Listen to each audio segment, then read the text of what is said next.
வணக்கம். தளபதி விஜயின் திரையுலகப் பயணத்தின் இறுதிப் படமாக அறிவிக்கப்பட்டுள்ள ஜனநாயகன் திரைப்படம் சென்சார் சிக்கலால் ரிலீஸ் தள்ளிப்போயுள்ளது. இது குறித்து பேசியுள்ள இயக்குனர் மாரி செல்வராஜ் இதனை ஒரு அப்பட்டமான அநீதி என குறிப்பிட்டுள்ளார். இதன் பின்னணியை பார்ப்போம். மாரி செல்வராஜின் அதிரடி பதிவு.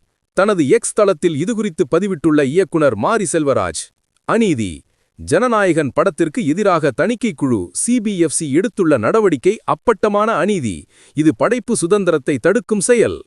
குடல் கொடுப்போம்.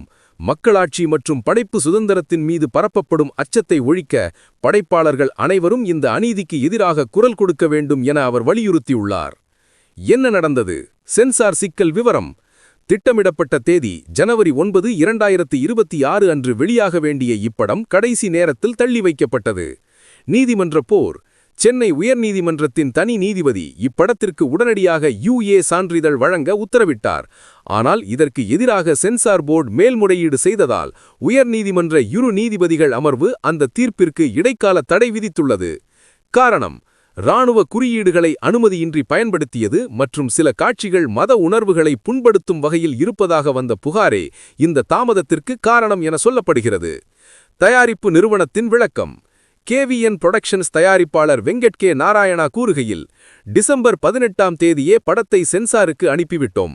அவர்கள் சொன்ன மாற்றங்களையும் கட்ஸ் செய்து கொடுத்துவிட்டோம். ஆனால் கடைசி நேரத்தில் ஒரு தனிநபரின் புகாரை காரணம் காட்டி சான்றிதழ் வழங்க மறுப்பது மனவேதனை அளிக்கிறது. பல தசாப்தங்களாக உழைத்த விஜய்க்கு ஒரு நல்ல பிரியாவிடை கிடைக்க வேண்டும் என அவர் உருக்கமாக தெரிவித்துள்ளார். ஜனநாயகன் ஒரு பார்வை. அம்சம். விவரம். இயக்குனர் வினோத். இசை அனிருத் ரவிச்சந்திரன். நட்சத்திரங்கள் விஜய், பூஜா ஹெக்டே, பாபி தேயோல், மமிதா பைஜு, கௌதம் வாசுதேவ் மேனன். அடுத்த விசாரணை ஜனவரி 21, 2026 சென்னை உயர்நீதிமன்றம்.